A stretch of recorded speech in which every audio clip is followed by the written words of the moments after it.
Welcome and thanks for joining us. My guest today is Matt Newfield, Chief Information Security Officer at Unisys. And Matt, let's start with the basics here because the word zero trust is bandied around a lot these days. What does the Unisys context mean for zero trust? What do you think it is? Sure. And let's start there. So I think there's a lot of misinformation around zero trust, and I think the actual term is a bit of a misnomer. A lot of people think it is designed so that we inherently do not trust our environments, we don't trust our people, and it's got a pretty negative connotation around it. And I actually think it's a lot different than that. When I look at environments, when I look at technology, and when I look at protecting our organization, our brand, our people, and our data assets, we have to think differently. In the past, it was all about building walls. You would build as many walls as possible to try to keep bad things from happening to those inside the environment and to keep the intruders out. I mean, this goes back to the medieval days, right? And really what we're talking about now is the intruders are already inside. And an intruder actually has a different term these days. We are intruders in our own environment because we're human beings and we make mistakes. In federal environments, that is the same as in commercial environments as well. And I think the concept that we're trying to recommend to people is, why don't we look at the environment instead of making assumptions about what's going on? Let's start with the basis of we need to validate every request, every user, and we need to re-look at our technology so that we don't have situations where just because you logged in the morning doesn't mean that you should be there. Just because your laptop or desktop is plugged into a segment doesn't mean that it should have access to assets, data sets within the environment. So in many ways, we actually don't trust our users, not because we don't like them as people, but because as digital entities, they all have to be verified. Absolutely, and we should continually verify those individuals throughout the day. We should be continually verifying as they access different things because you never know what changes throughout the day. And by doing that continual verification, we can make sure that we're really giving granular access, which, by the way, the federal government's been doing for years. They just need to take it to that next level. And does zero trust, in some sense, the concept of it, take agencies and practitioners of cybersecurity outside of the perimeter hardened, edged view? Absolutely, into the era of where we have cloud computing and resources all over the place and people coming and going and mobility and really a very undefined border for IT assets? Well, that's just what it is. There is no border anymore. You have people that work from home, you have people that work from the coffee shops, you have people that work from planes these days. So where is the border? By building up those walls, it doesn't really protect you anymore. And we need to think differently. And I also think what a lot of organizations are doing incorrectly is they forget the human element. The human element is very important, and I think a fundamental piece of what we're trying to say when people in the cyber world are talking about zero trust. Humans make mistakes. People click links, right? That's the joke. People love to click links. They hit reply when they should not hit reply. They go to websites and they type things incorrectly into URLs. It's not because they're bad, but it's just because they're human. I've made those mistakes before. Everybody has.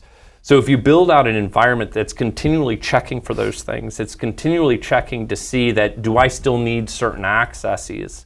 You can actually make my experience in the environment a lot better. And you can add that extra layer of security to an organization or an agency. And you mentioned earlier that everyone is already in the system, both good and bad. Right. What about, well, there's phishing and then the user mistakes. That's one thing we've kind of implied here. But what about malicious software that might be embedded from just the old-fashioned hacking? Right. Well, I mean, malicious software is still a prime concern, but how a lot of malicious software ends up inside your environment is due to people clicking those links, due to you going to those URLs.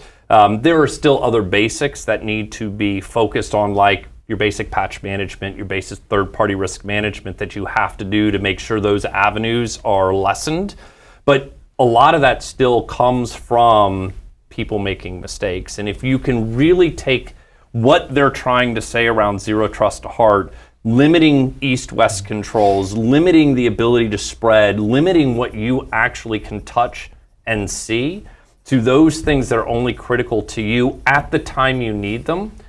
If you do get that infection, if you do get that piece of malware, you can really limit its spread. You know, in 2017, one of the worst hacks happened, in my opinion, in the world, and it took a major organization down very, very quickly. And it was due to the fact they did not have that continual monitoring and continual verification in place that really allowed this thing to spread throughout their organization.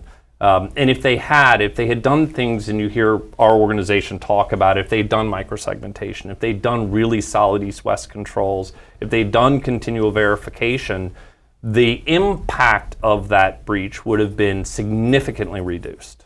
And I wanted to, before we get into some of those technical details, and we will in the next segment, but the idea of the malware coming in just by way of people's normal daily activities.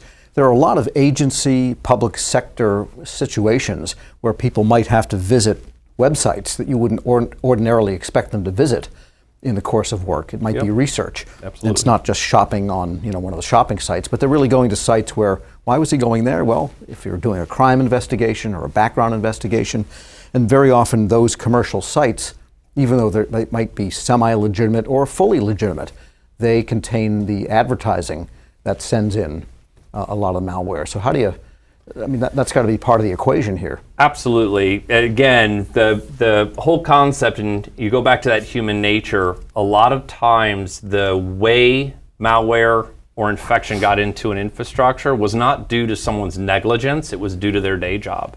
It was due to happenstance or collateral damage. So there's multiple ways you can do research. For example, we do a lot of research in our organization, and we have very specific environments that I can go to and utilize to do research if it's questionable.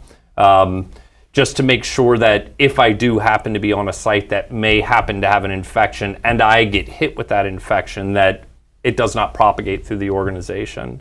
But there's another concept that a lot of people are starting to focus on, and that's really around active defense. And I'll give you an example of active defense. There's a cyber kill chain, and we don't need to get into the details of it here. Most people would know the steps of a cyber kill chain, but one of the early steps is reconnaissance.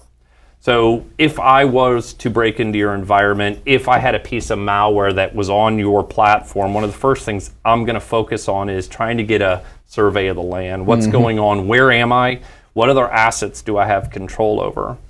So I always ask a question when I'm meeting with information security professionals. In a normal organization, normal agency, how many laptops and desktops should be authorized to do reconnaissance as part of a cyber kill chain? And most people would tell you none, right? No laptop should be running a port scan or should be looking around the environment. So you ask, then why do you allow that to happen? And there's technology, we happen to have some of the technology that can actually stop that. So if your laptop does get infected and it does do reconnaissance, we can actively stop that. And people need to start thinking differently. What most people are focused on is stopping the infection. Well, that's almost impossible. I mean, every breach that you can look at over the past 5 years, did they have preventative controls in place? And the answer is yes, and they had tons of preventative controls. It's like trying to control mosquitoes. Absolutely. So what we want to control is, what do you do once you are infected, once you are breached? How do we make that non-newsworthy? And that, I think, is the real key here. All right, good place to take a break on. My guest today is Matt Newfield, Chief Information Security Officer at Unisys. I'm your moderator, Tom Temin, on Voices of Government IT, Zero Trust, sponsored by Unisys, here on Federal News Radio, part of the Federal News Network.